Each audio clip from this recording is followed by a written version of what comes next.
J'ai dépensé presque 1000 € juste pour mes premiers jours au Japon. Yahoo, moi c'est Nana. Ça fait 6 jours que je suis arrivée au Japon et entre mon arrivée à l'aéroport et l'installation, j'ai dépensé quasiment 1000 €. Et ça, c'est sans compter les courses, les sorties et les restaurants. Si je décompose un petit peu par catégorie, ça donne à peu près ça. À peu près 480 € pour mon premier mois de loyer, 330 € pour tout ce qui est objets et achats pour la chambre, 100 € de transport entre les allers-retours au magasin plus des taxis, 38 € pour ma première nuit d'hôtel et 16 € pour une eSIM temporaire en attendant d'avoir mon forfait japonais. Par rapport au logement, donc déjà j'avais prévu en arrivant de prendre une première nuit d'hôtel avant d'arriver à ma share house parce que j'arrivais pas à une heure qui me permettait de faire l'emménagement tout de suite, et le lendemain dès que je suis arrivée à ma share house, donc j'ai dû signer le contrat etc.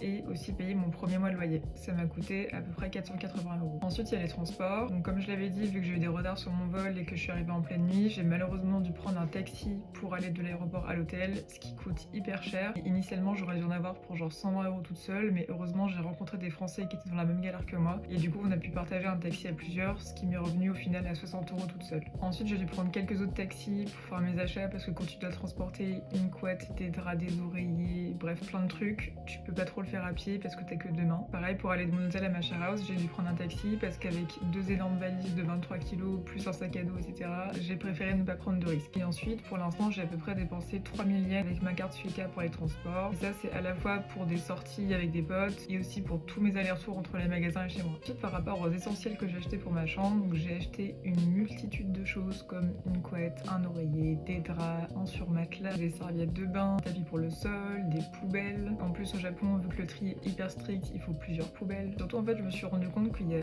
plein de petites choses du quotidien auxquelles on ne pense pas qu'il faut acheter. Je vous passe la liste parce que je vous montrerai tout ça en vidéo, mais bref, j'ai dû acheter énormément de choses. Et donc tout ça, ça m'a coûté à peu près 330 € on va dire. Et là tout ce qui me reste à acheter en ameublement, c'est des meubles pour ranger mes vêtements et si possible j'aimerais acheter un grand miroir, mais ça c'est pas du tout la priorité. Et sinon comme frais aussi, il y a quelque chose auquel on pense pas forcément, mais moi j'ai pris une eSIM avant d'arriver au Japon qui m'a coûté 16 € et quelques, et j'ai pris 10 Go parce que je savais pas exactement combien de temps ça me prendrait avant d'avoir mon numéro de téléphone japonais, et là je l'attends encore, donc je suis bien contente d'avoir une eSIM pour pouvoir me déplacer etc. Certains trouveront que 1000 € de dépenses pour tout ça c'est peut-être un peu beaucoup. J'ai fait le choix d'acheter des choses neuves, mais il y a plein de groupes Facebook comme Sayonara Sales ou alors des sites comme Mercari où vous pouvez acheter des choses soit d'occasion pas chères, soit carrément des choses gratuites, et il y en a énormément. Je voulais vous faire cette vidéo aussi pour vous rappeler que certes quand on va faire un PVT ou un autre visa, on prévoit un budget mensuel, mais il faut pas du tout sous-estimer les frais d'installation parce que vous allez forcément devoir lâcher beaucoup d'argent rapidement. Enfin bref, dès que j'aurai fini de tout bien installer, je vous montrerai tout ça, ce que j'ai acheté, petit room tour, etc. Si vous avez des questions sur le budget de l'installation au Japon ou alors même quel magasin est-ce que je suis allée, etc.,